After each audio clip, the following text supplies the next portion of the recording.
అందరికి నమస్కారం. నేను మీ యాంకర్ రవి. గత 2 రోజులుగా న్యూస్లో కొత్త కాంట్రవర్సీ, వీడు మార్చేసుకున్నాడు, వీడు మారిపోయాడు, అది ఇది అని.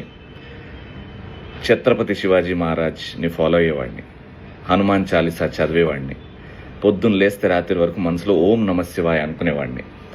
అఫ్కోర్స్ భారతీయుడిని, హిందూని. సో నాకు కూడా అంతే, నా మతం అంటే అంతే ఇష్టం. మతం కోసం నేను కూడా ఫైట్ చేసేవాడిని. అయితే బేసికల్గా ఏం జరిగిందో చాలామందికి తెలియదు, ఎందుకంటే యూట్యూబ్లో మేము చేసింది లేదు. చాలామంది హర్ట్ అయ్యారని డిలీట్ చేశాం. కానీ సోషల్ మీడియాలో నా నంబరు, నా కో యాక్టర్ నంబర్ పెట్టేసి వీళ్ళు హిందూ మతాన్ని హర్ట్ చేశారు అని చెప్పేసి స్టార్ట్ చేయగానే మా కాల్స్ రకరకాలుగా వచ్చినాయి. అందులో ఒక కాల్ రికార్డింగే బయట వాళ్ళు రిలీజ్ చేసింది. బేసికల్గా నందీశ్వరుణ్ణి స్టేజ్ మీద పెట్టుకో, సూపర్ సీరియల్ ఛాంపియన్షిప్ జీ తెలుగులో నందీశ్వరుణ్ణి స్టేజ్ మీద పెట్టి మేము నిష్టగా చెప్పులు విప్పేసి చేసిన స్పూఫ్ అది. అంటే వీళ్ళని హర్ట్ చేయాలి అని రాసిన స్కిట్ కాదు, ఉన్న సినిమా సీన్ని మేము అక్కడ ఎనాక్ట్ చేయడం జరిగింది. అక్కడ చాలామంది హర్ట్ అయ్యారు.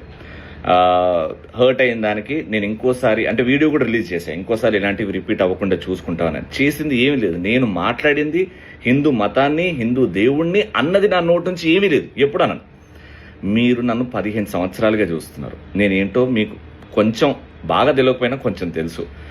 ఇలా నేను ఎప్పుడూ నా ఆలోచనలు నా నోటి నుంచి రావు, ఎందుకంటే నా మతాన్ని నేను ప్రేమిస్తా, నా దేశాన్ని కూడా అంతే గట్టిగా ప్రేమిస్తా.